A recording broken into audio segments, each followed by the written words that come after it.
Olá, eu sou o Rodrigo Conrado e você está no canal Atividade Maker. Estou muito feliz hoje, pessoal, porque chegou o dia de mostrar para vocês aí as respostas dos especialistas da área de impressão 3D. Vocês lembram que há 3 semanas atrás eu pedi que vocês deixassem aí as suas dúvidas sobre o mundo da impressora 3D e agora você vai ter todas as respostas, tá? Eu entrei em contato com vários amigos meus que são especialistas na área de impressão 3D e todos eles mandaram um vídeo respondendo as perguntas. São 41 perguntas, então tem muito conteúdo no vídeo de hoje. Deu muito trabalho para fazer, espero que você goste, espero que você já deixe o like agora, tá? Não espera o vídeo acabar, já deixa o like agora porque depois você vai esquecer. Tem muito conteúdo, assiste até o final. Garanto para você que você vai aprender muita coisa aqui, mais do que em vários cursos que tem aí no mercado de impressão 3D, tá bom? É um vídeo com muita informação, com muito conteúdo para vocês, para responder as dúvidas que vocês tinham, tá? Eu quero que você deixe o like para fortalecer o canal e deixe nos comentários se você gostou desse tipo de vídeo, se você quer mais vídeos desse tipo de interação com outras pessoas, né, com especialistas de uma determinada área, e eu posso trazer novamente para vocês aí de outros temas, tá bom? Então vamos lá, vamos começar com o vídeo.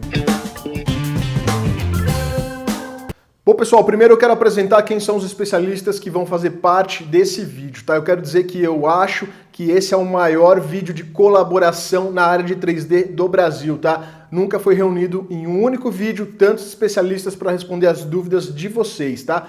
Então vamos lá, eu vou apresentar para vocês quem são os especialistas que vão fazer parte desse vídeo. Nós temos o Murilo do canal 3D Geek Show, nós temos o Molina do canal Moltech, nós temos o Eduardo do canal Oficina 4D, nós temos a Jasmine da Cultura Maker, nós temos o Alessandro do Hack 3D Studios e nós temos o Lelo do BR Makers, tá? São 6 especialistas que vão responder. Bom, pessoal, antes de começar as perguntas, eu quero fazer um agradecimento aqui para todos os meus amigos, para o Murilo, para o Molina, para o Eduardo, para a Jasmine, para o Alessandro e para o Lelo, tá? Muito obrigado por vocês terem gasto o tempo de vocês aí respondendo as perguntas dos inscritos aqui do meu canal. Muito obrigado mesmo, pessoal. Valeu de coração, tá? Então vamos lá, vamos começar as perguntas. Eu vou ter que ler, pessoal, porque são muitas perguntas, tá? Não dá para decorar, então vou ter que estar lendo aqui o papelzinho, tá? Então vamos lá, o Gabriel Guerino, ele quer saber quais são os prós e contras de se ter uma impressora 3D e se vale a pena investir.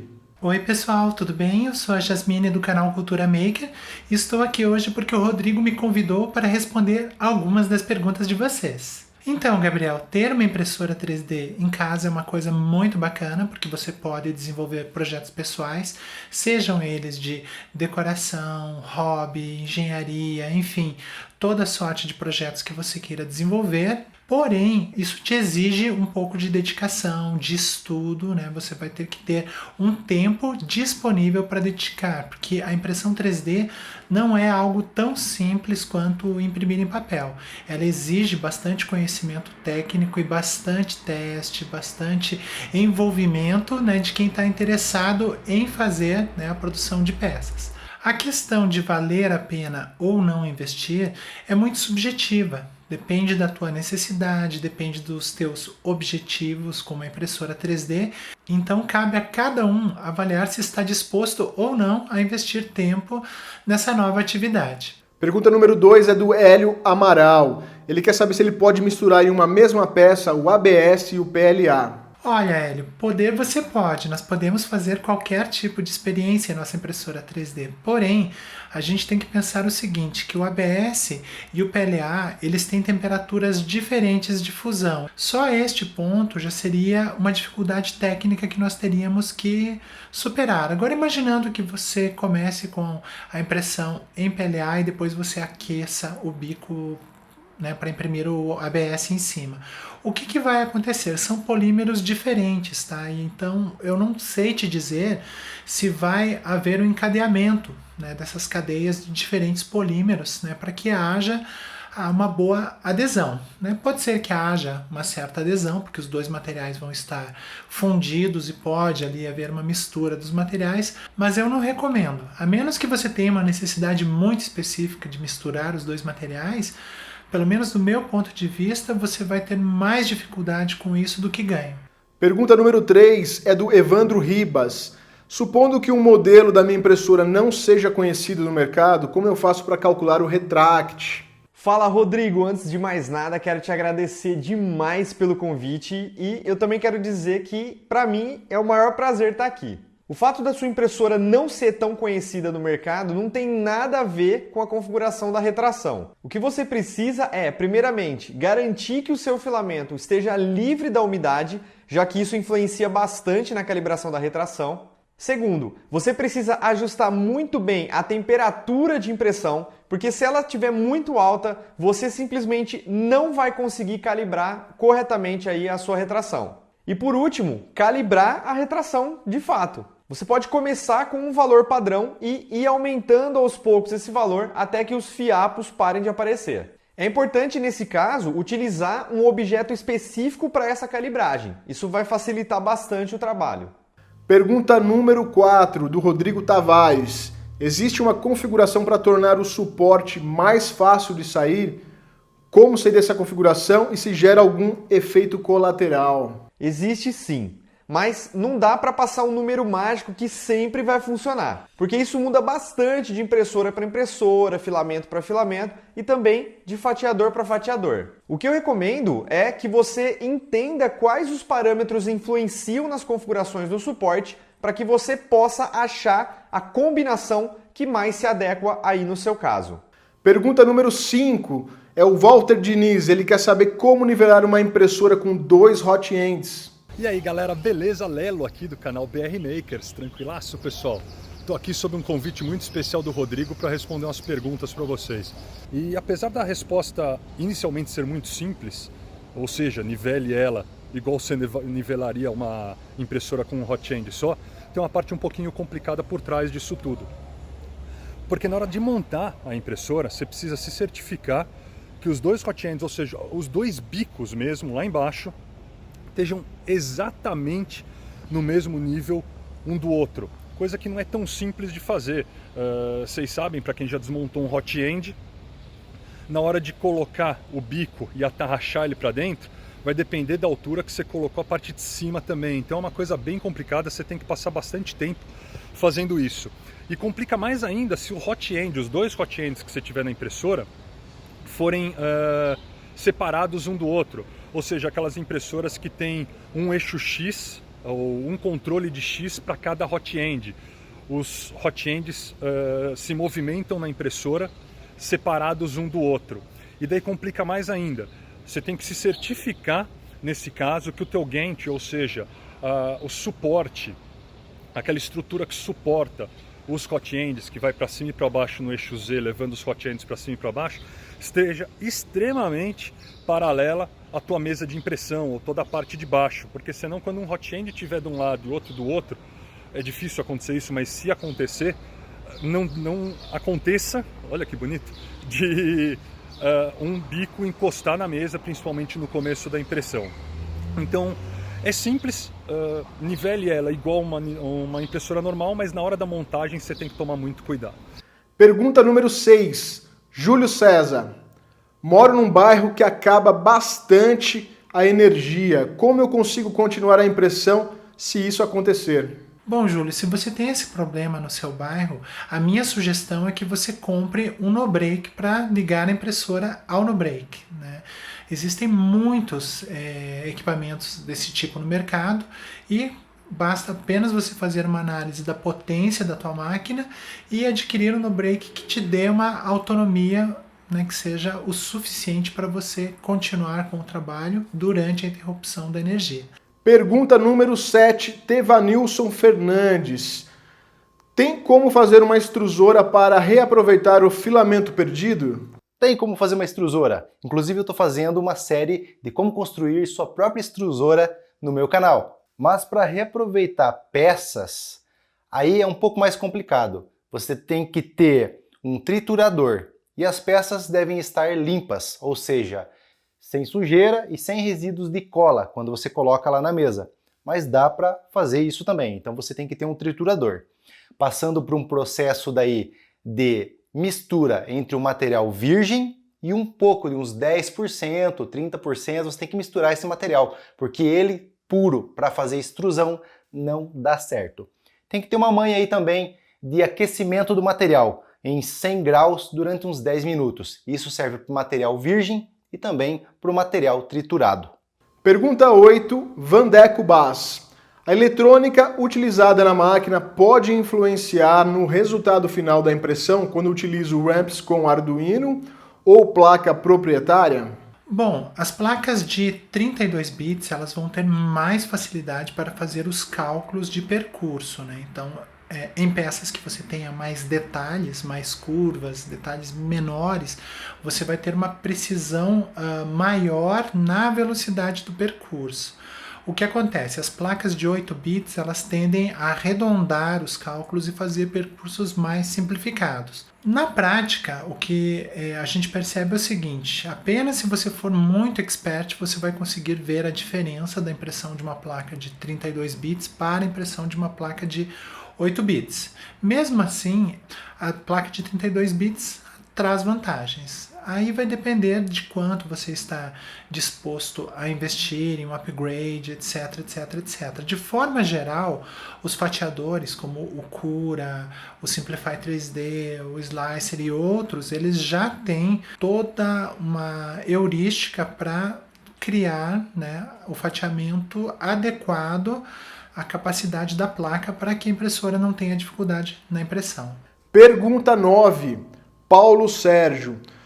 Qual é o material melhor para se imprimir bonecos, ou ABS ou PLA? E qual deixa a peça com melhor acabamento? Fala pessoal do Atividade Maker, tudo bem? Aqui é o Eduardo da Oficina 4D. Eu gostaria de agradecer ao Rodrigo pela oportunidade de vir aqui e responder algumas perguntas de vocês relacionadas à impressão 3D no geral e também acabamento e pintura das peças. Para impressão de action figures, eu prefiro usar o PLA, mas é mais questão de gosto pessoal mesmo. Nos testes que eu fiz com esses filamentos, o PLA foi o que me deu mais qualidade ali de impressão quando se trata dos colecionáveis. Pergunta número 10, Fernando H. Quando uma peça dá problema na impressão, tem como aproveitar e continuar a impressão? Como que eu faço isso? Basicamente, existem duas maneiras. A primeira e mais complicada seria você interromper a impressão, medir qual altura o seu objeto parou e fazer uma alteração no arquivo G-Code para que a impressora entenda que ela deve começar a imprimir novamente exatamente naquela altura. Porém, como você deve imaginar, isso não é um processo tão simples e envolve vários fatores. A segunda maneira é mais simples. Você vai medir a altura que o seu objeto parou e vai cortar o modelo 3D exatamente nessa altura. Depois é só colocar o objeto na mesa de impressão, imprimir o restante do objeto e em seguida colar as duas partes. Pergunta número 11, Luan Estevan. Numa impressora aberta, qual é o melhor filamento para se usar? Luan, é o seguinte, em impressoras abertas é sempre recomendado um filamento que tenha menos problema de warping, que é esse empenamento que ocorre nas peças, né, em função do resfriamento. Eu recomendaria PLA, recomendaria PETG, né, que são os dois filamentos que vão ser muito fáceis para você trabalhar. Você pode tentar, claro, trabalhar com outros filamentos também, mas aí você vai ter que ter todos aqueles cuidados, né, com a variação da temperatura, né, não pode ser uma sala muito aberta e por aí vai. Nesse momento onde a tua impressora ainda é aberta, eu recomendo o PLA e o PETG. Pergunta número 12, aluno Souza. Qual é o melhor filamento para ter alta resistência, ABS ou PETG? Bom, depende da tua impressora. Se você tiver uma impressora fechada, é indiferente. O que vai mudar de um material para o outro é a questão da temperatura. O PETG precisa de um pouquinho mais de temperatura. Porém, se a sua impressora for aberta, eu recomendo o PETG porque vai ser mais fácil de trabalhar. Em termos de resistência, tem muitos testes na internet que foram feitos e eles meio que se equivalem. Então, como você me pergunta qual é o mais fácil para imprimir, eu recomendo o PETG. Pergunta número 13, aluno Souza novamente. As peças impressas com filamento do mercado duram quanto tempo sem tratamento de pintura e a sua resistência ao amarelamento? Isso depende muito de como a peça foi impressa, se ela teve boa adesão de camada, se ela já tem uma resistência mecânica ali, e depende também da aplicação que você vai utilizar. Aqui as peças que eu faço são para decoração, então eu utilizo o PLA com ou sem pintura, E se você for pintar, a única recomendação é não deixar exposto ao sol, até porque o PLA pode deformar, mas também porque a tinta pode amarelar com o tempo. Pergunta número 14. O Rinaldo Assis, ele quer saber quais são as variáveis entre diâmetro do filamento, diâmetro do bico do extrusor, partindo do centro para a borda do fio em relação à temperatura do hot end. Pergunta muito específica, hein? Quem vai responder vai ser a Jasmine. O que acontece é o seguinte, quanto maior for o diâmetro do filamento, mais tempo ele tem que estar exposto à fonte de calor para que haja uma fusão perfeita, certo? Então, se você tem um filamento que é mais grosso, com um bico que também tem um diâmetro maior, o que vai acontecer? Você vai precisar de um tempo de exposição maior para que esse filamento tenha a viscosidade necessária para a impressão, né? Como é que você faz isso? Você pode reduzir a velocidade de impressão, né? Dessa forma você vai ter o filamento mais tempo ali no bico e ele consegue fundir de forma adequada, ou, né, você pode aumentar a temperatura. Né? Aumentar a temperatura nem sempre é uma boa ideia, por quê? Porque a gente tem um gradiente, né, que vai da borda do material para o centro, ou seja, há um tempo de transferência do calor, isso não é instantâneo. Então não adianta você aumentar indefinidamente a temperatura do hot end, porque vai chegar um momento em que você não vai ter a fusão necessária no centro, ou seja, você sempre vai ter que balancear a velocidade com o diâmetro do bico e do filamento que você está usando. Via de regra, o que a gente faz? Para bicos de diâmetro maior, a gente reduz a velocidade de impressão. E a gente ganha tempo como? Né? Ganha tempo justamente aumentando a altura da camada, a largura da camada, e a gente consegue imprimir com uma camada maior de uma forma mais rápida, mesmo tendo uma temperatura mais lenta de impressão. Pergunta número 15, Rodrigo Luciano. Qual é a melhor placa, modelos e drivers? Eu estou usando uma TMC 2209 e uma BTT SKR V1.4 Turbo. Para falar de hardware, a gente vai falar pro Molina responder. Vai lá, Molina.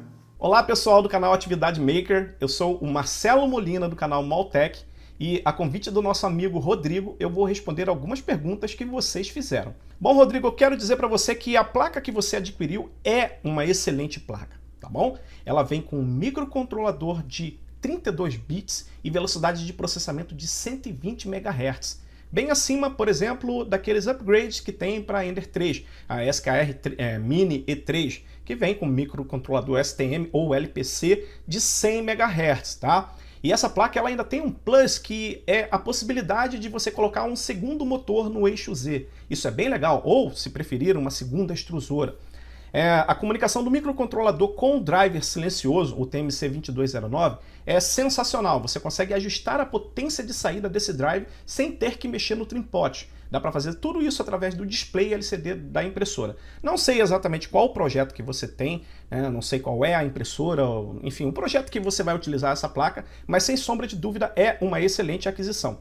Da SKR, ou melhor, da Big Tree Tech, se não me engano, a melhor que eles têm lá é a SKR Pro, que é uma placa ainda mais robusta que essa que você adquiriu. Os drivers, o TMC 2209, sem sombra de dúvida, é uma excelente opção, principalmente em se tratando de impressoras 3D, já que não exige tanta potência nos motores assim. Mas o TMC 2209 ele libera mais potência que o TMC 2208, sem levar em consideração que, quando comparando ele com o TMC 2100, ele é o que tem o maior torque e muito mais. Ele também incorpora a tecnologia Stealth Chop 2, que é uma versão melhorada da Stealth Chop 1, que é a primeira versão que vem no TMC 22, aliás, no TMC 2100, e é uma tecnologia que, além de mais silenciosa, ela consegue liberar mais potência para que os motores tenham mais torque. Enfim, a aquisição que você fez só poderia ser melhor se você substituísse todo esse conjunto aí por uma Duet. Aí sim você teria uma placa de respeito. Mas, de maneira nenhuma, essa placa é uma escolha ruim. Eu gosto muito da escolha que você fez. Pergunta número 16, Rodrigo Duarte. Existe algum material ou técnica que permita que a peça impressa fique com a mesma qualidade de um ABS injetado? Para falar de polímeros, vamos chamar novamente aí o Molina. Meu amigo, é o seguinte, o ABS injetado, ele possui características próprias. O ABS que a gente usa na impressora é um ABS mais macio, um grade especial feito exclusivamente para a impressão 3D, para que você consiga imprimir com mais facilidade, para que você consiga extrusar ele em uma temperatura mais inferior, né? Enquanto o ABS injetado utiliza-se um grade totalmente diferenciado. Em termos de acabamento, você consegue chegar ao acabamento de um ABS injetado, porém tem todo aquele processo de lixa, de prime, enfim, aquele tratamento com acetona e tudo aquilo que você já conhece. Mas, enfim, você pode sim conseguir bons resultados, mas não equiparado ao injetado, porque para você obter um resultado como o resultado de um ABS injetado, a impressora teria que fazer o material inteiriço e não camada por camada. A produção com ABS injetado é muito cara. Então, desde o processo da preparação das formas, a preparação das ferramentas, tudo isso é um processo caríssimo que só é justificado quando a produção será feita em larga escala, porque esse valor todo, esse custo, esse tempo todo, se dilui quando você faz uma fabricação em larga escala.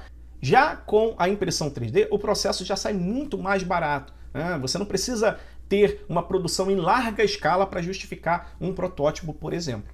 Pergunta 17, Donizete Bernardo. As impressões que não deram certo, jogo fora ou não?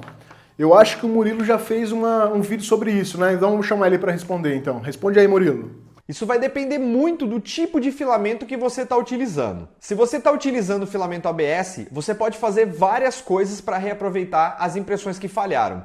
Como, por exemplo, pasta de ABS, suco de ABS, cola de ABS. Cada uma dessas coisas vai ser útil de alguma forma. Por exemplo, a cola de ABS vai te ajudar a colar os objetos. A pasta de ABS pode te ajudar a cobrir imperfeições nos objetos e o suco de ABS pode ser usado na mesa de impressão para ajudar a segurar melhor os objetos na mesa. Para os outros tipos de filamentos, infelizmente, não há nada que possa ser feito.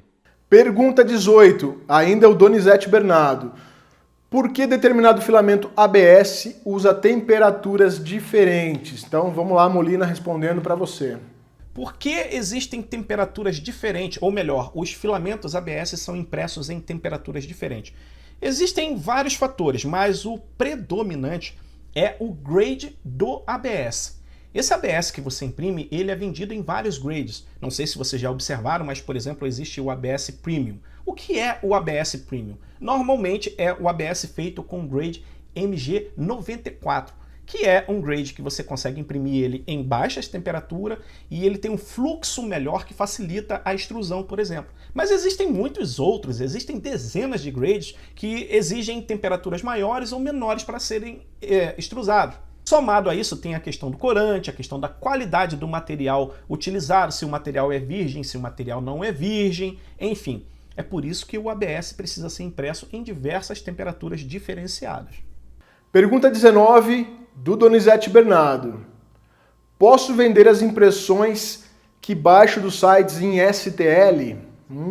Será que pode? Vamos ver. Primeiro você precisa ver qual que é a licença que o autor atribuiu ao arquivo. E isso geralmente é mostrado no próprio link ali do site que você está olhando. Algumas licenças permitem que você baixe e faça suas próprias modificações, mas exigem que, se você for disponibilizar ele de novo no site, que você atribui os créditos ao autor original, e também algumas licenças permitem que você venda sem problema nenhum. Pergunta 20, Donizete Bernardo. Caramba, meu, Donizete Bernardo caprichou, hein? Muitas perguntas. É ilegal ter uma impressora 3D em casa? Será que é ilegal? Vamos ver. Não, não é ilegal você ter uma impressora 3D em casa, né? Até porque tem muitas empresas que já importam, né? Nacionalizam essas impressoras, inclusive fornecem nota, suporte, garantia. Então, esse não é um problema. O problema é você imprimir peças que emulem armas de fogo, por exemplo, né? É ilegal, né, você portar uma arma mesmo que de brinquedo. Isso você vai ter que dar uma pesquisadinha na legislação, principalmente se esse for o seu propósito, mas se não for, tá tudo certo. Pergunta 21, Donizete Bernardo novamente. O que realmente temos que seguir para se ter um bom negócio na área de impressão 3D? O que eu sempre falo é que você escolha um nicho que seja promissor para você e que, acima de tudo, desperte o seu interesse em focar e se especializar nele. Pergunta 22, Donizete Bernardo. Se eu alugar minha impressora 3D, eu posso fazer isso? Sim, a impressora é sua, você pode alugar. Você só vai ter que ver o seguinte: se você quiser fazer isso de uma forma mais comercial, talvez você tenha que abrir uma empresa, ter um contratinho de locação, etc, etc, etc. Aí o melhor caminho é conversar com um contador para ter essa informação. Pergunta 23, de quem? Donizete Bernardo novamente. Os cursos de impressão 3D estão aumentando a cada dia. Os professores seguem um padrão de ensino ou cada um faz do seu jeito, hein? Vamos lá, vamos ver quem é que vai responder essa daí. É o seguinte, meu amigo, não existe padronização alguma em se tratando de cursos de impressão 3D. Tem muitos aí no mercado brasileiro, nem são tantos assim, né? Mas tem uns até que tentam convencer as pessoas de que são especialistas para conseguir vender, entende? Mas cada um forma a sua própria ementa, ensina aquilo que acha conveniente, entende? Então, muito cuidado na hora de você pagar por um curso de impressão 3D, porque você pode estar comprando gato por lebre, tá bom? Tem gente aí que está vendendo promessas e tem muita gente caindo, comprando, pagando caro por algo que não tem esse valor todo, tá bom? Então fique esperto. Pergunta 24. Não é Donizete de novo não, pessoal. Agora é o Alberto José. Como imprimir peças articuláveis com duas cores? O que vai acontecer é o seguinte: você tem que pensar da seguinte forma: a troca de cor, ela só pode ser feita no eixo Z. Na medida que você vai imprimindo, o conjunto de impressão vai subindo e você, em determinado ponto, troca a cor do filamento. Então, se você quiser uma peça articulada que tenha a parte de baixo de uma cor e a parte de cima de outra cor, ou variar as cores, né, no eixo Z, é fácil. Agora, se você quiser cada uma das peças de uma cor, aí você vai ter que imprimir essas peças em separado e depois fazer a montagem, né? Levando em consideração que nem todos esses modelos articuláveis que estão disponíveis, eles podem ser desmontados, né? Aí você vai ter que avaliar cada caso. Pergunta 25, Arcadiano. Quais são as principais opções para gerar renda ou até mesmo trabalhar exclusivamente com impressoras 3D? O grande segredo para conseguir gerar renda com impressão 3D é você atender mercados que dependem de algum tipo de customização e que, de preferência, estão descobertos pelas formas tradicionais de trabalho. Eu tenho um exemplo que eu sempre gosto de contar, que é em relação a um fotógrafo. Esse fotógrafo tinha como hobby tirar foto do céu, dos planetas e dos astros de forma geral. Isso é chamado de astrofotografia. Acontece que os equipamentos que são utilizados para fazer isso são importados e são bem caros. Bom, ele comprou uma impressora 3D e começou a fabricar os próprios equipamentos para fazer isso. Acontece que todo mundo que ele conhecia nesse meio também quis esses equipamentos. Sendo assim, ele começou a fabricar e vender para essas pessoas. E com isso, ele conseguiu ganhar um bom dinheiro com a impressão 3D. Então, a minha dica é: não tenta competir com a China, por exemplo, fazendo chaveiros e coisas do tipo, porque você sempre vai perder. Agora, se você pensar em coisas que são customizadas e que não são fáceis ou baratas para se produzir de maneira normal, então aí sim você vai começar a ganhar dinheiro com a impressão 3D. Pergunta 26. Balaclava Games. Dá para usar fio de roçadeira de nylon para imprimir? Cara, quem já não olhou aquele rolinho de fio de roçadeira e pensou, vou colocar na impressora 3D, hein? Se você já pensou, deixa aí nos comentários, hein? Vamos ver quem é que vai responder. Ok, você pode usar o fio de roçadeira para imprimir, é uma experiência, mas não espere grandes resultados, por pelo menos 3 fatores. O primeiro deles é que o fio de roçadeira não foi feito para a impressão 3D. Logo, você pode ter problemas com diâmetro, problemas com a composição do material, tá bom? O segundo motivo é que nylon ele é extremamente suscetível à umidade. O nylon ele chega a absorver cerca de 10% do próprio peso em umidade. Então, provavelmente, se você comprar um nylon de roçadeira para colocar na impressora 3D, ele vai dar problema, vai entupir a sua extrusora porque ele não foi armazenado de maneira adequada, ele não sofreu todo aquele preparo que o filamento nylon sofre para ser impresso e o preço não chega a compensar, não chega a valer a pena. É basicamente o mesmo preço. Então você não vai ter grandes ganhos com isso. O terceiro fator que também complica a impressão de nylon é a temperatura. Tá bom? Você não vai conseguir imprimir esse tipo de material com temperatura baixa. Dado todos os pontos negativos, eu não recomendo você imprimir com fio de roçadeira. Na verdade, eu já fiz isso, esse teste. O que eu consegui foi uma extrusora entupida. Logo no início, quando eu estava começando a trabalhar com impressora 3D, me veio essa ideia doidona, eu fui lá e fiz. Mas não dá muito certo não, amigão. Algumas pessoas até conseguiram. Já vi algumas pessoas imprimindo, mas olha, papo reto. Não vale a pena, é só dor de cabeça. Pergunta 27, Sérgio Azambuja. Qual o material filamento que é usado para fazer molde para usinagem em alumínio? Muito legal essa pergunta, quem vai responder vai ser o Molina. O material que você precisa adquirir para fazer esse tipo de trabalho que você pretende é o casting filament. Você tem que procurar esta palavra no Google e você vai encontrar o material que você precisa. Não sei se no Brasil você vai encontrar isso fácil, mas aqui nos Estados Unidos você encontra isso muito facilmente. A Polymaker faz um filamento perfeito, sensacional, que quando o material quente desce, ele simplesmente esgota por completo o filamento, não deixa resíduo, não deixa nada carbonizado, não deixa absolutamente nada e a forma é totalmente absorvida pelo material derretido. E fica, ó, sensacional. Procure no Google por Polymaker Polycast, pelo filamento PVB. Pergunta 28. Para um hot end diamante, aquele que tem 3 cores ou com 2 cores, mas com um único bico, como seria a configuração de software? Pergunta bem específica, quem vai responder vai ser o Lelo. E é muito simples, apesar das duas cores estarem no mesmo bico, no mesmo hot end, saindo pelo mesmo bico, você configura a sua impressora, você adiciona a tua impressora no Cura como sendo uma impressora com 2 extruders. E daí você faz toda a configuração. Se você nunca mexeu com isso, eu já adianto, não é uma coisa tão simples assim, não recomendo para iniciantes, mas você configura tudo, você configura com que extruder que você quer imprimir a parede, o enfio, enfim, para mandar para o teu G-Code e a impressora vai entender como se fossem 2 extruders separados. O equipamento não tem como saber se são 2 bicos ou se são 2 extruders no mesmo bico, então eu espero que isso daí já te ajude a responder essa pergunta. Mas você complicou um pouquinho mais a pergunta.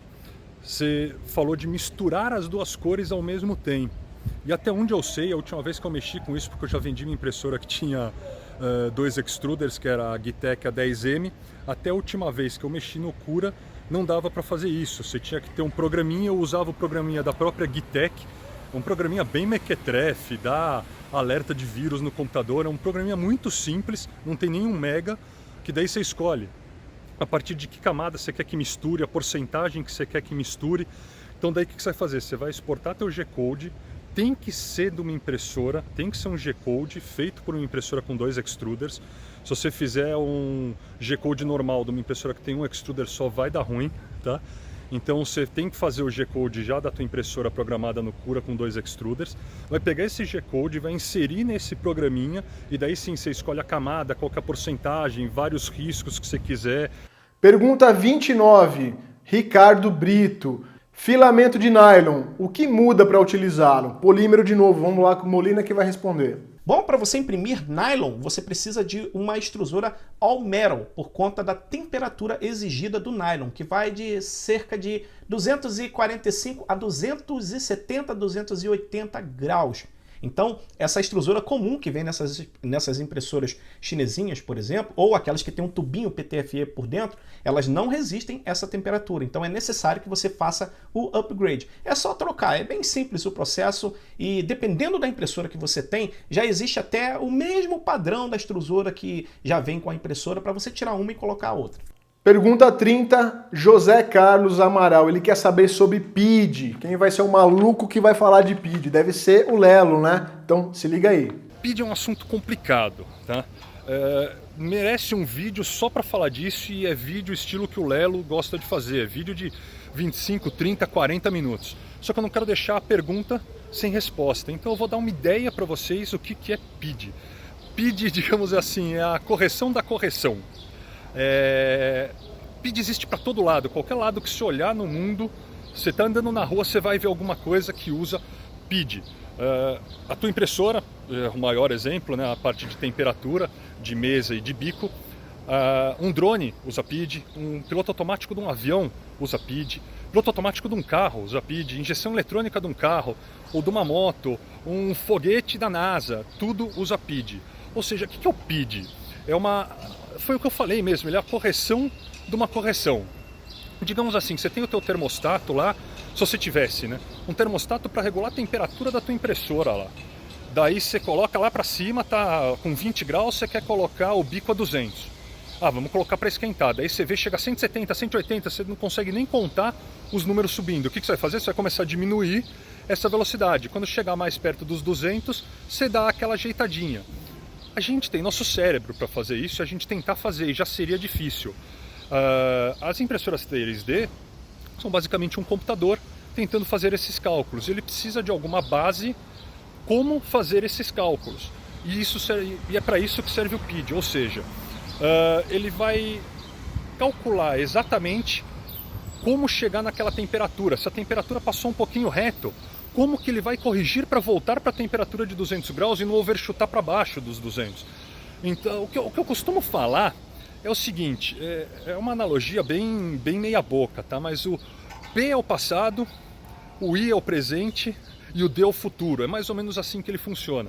Então são os ajustes para corrigir exatamente a temperatura para chegar naquele ponto e como que ele vai corrigir essa temperatura. E é para isso que serve o PID. Eu prometo um dia que eu vou fazer um vídeo para vocês, que vou ser muito sincero, eu não tive paciência ainda, nem para o canal, para o Vista Panorâmica, eu tive paciência de fazer isso para drone, porque é um assunto bastante complexo. Não é uma coisa simples para entender. Tá? Eu queria só dar uma pincelada para vocês terem uma ideia do que é o PID. Pergunta 31. Roberto Novaes. Qual é a melhor opção? Tracionador próximo ou longe do hot end? Parte de hardware a gente vai falar com o Molina. O tracionador próximo da extrusora é muito mais eficiente na hora de tracionar qualquer tipo de filamento, especialmente TPU, que é um filamento flexível. Porém, ele traz um grande ponto negativo que é o peso adicional. Então você ganha bastante na hora de tracionar e impacta diretamente na velocidade de impressão da impressora. Dentre outros problemas que podem surgir, tais como vibração, problemas de ghosting e outros problemas mais. Então, cada um tem o seu aspecto positivo e o seu aspecto negativo, né? Então não dá para dizer qual é o melhor. Eu gosto muito de imprimir em baixa velocidade e, portanto, prefiro o tracionador próximo da extrusora. Pergunta 32. Márcio Muraro.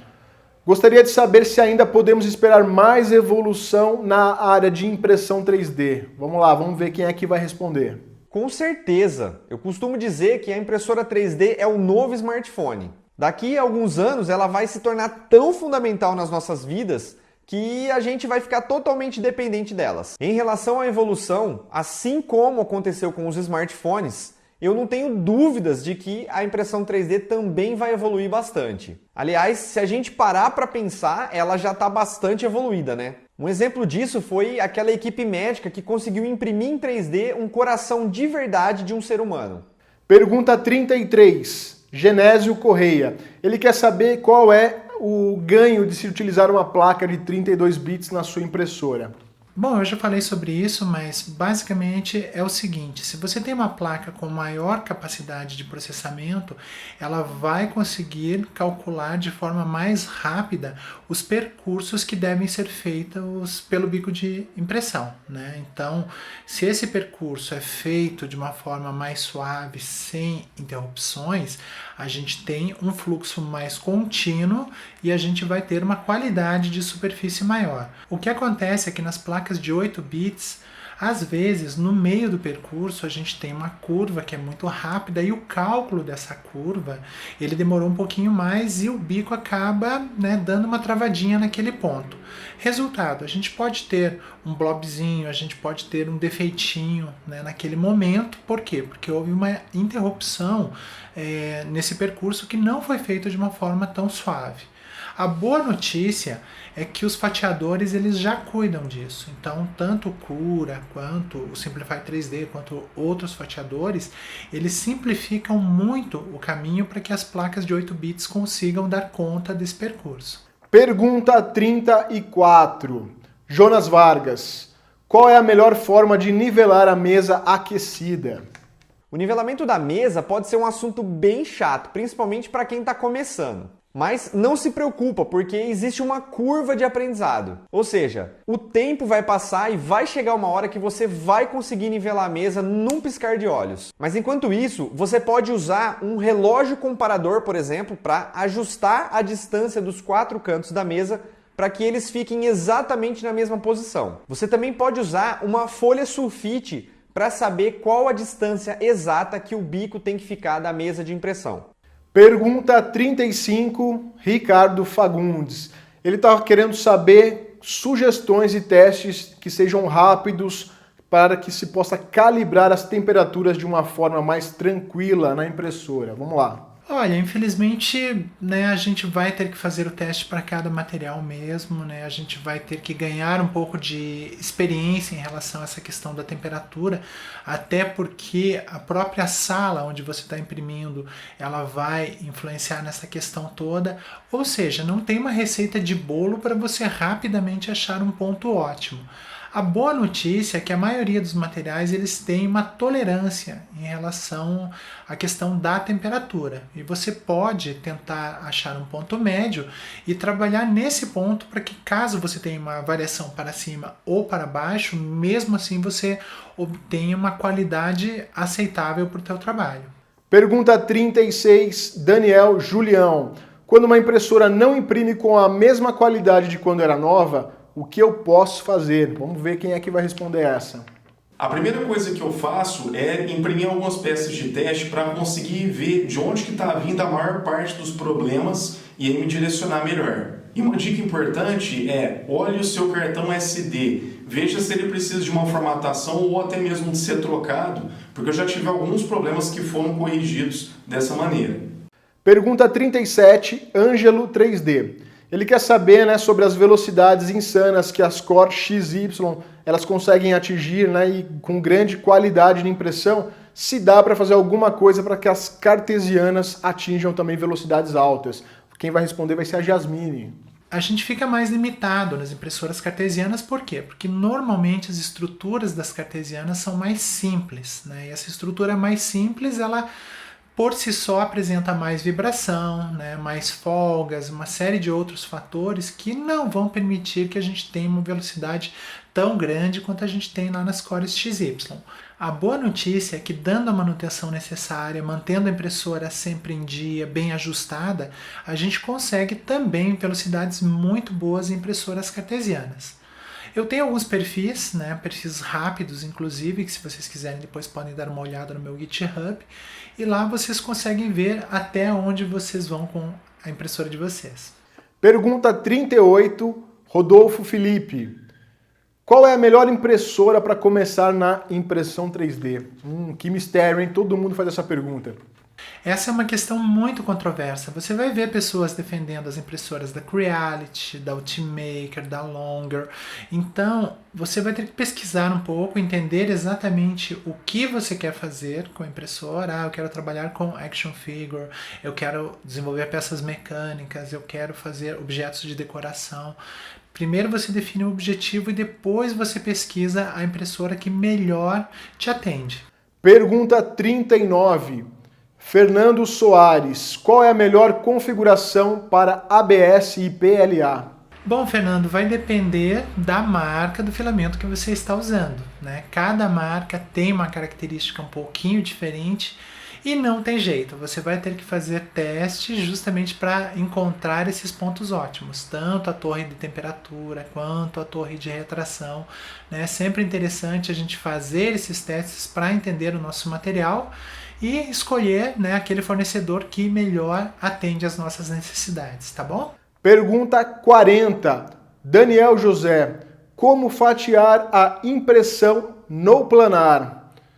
Como eu posso aumentar a altura da impressão no planar na Ender 3D? Foi bem específico, quem vai responder isso vai ser o Molina.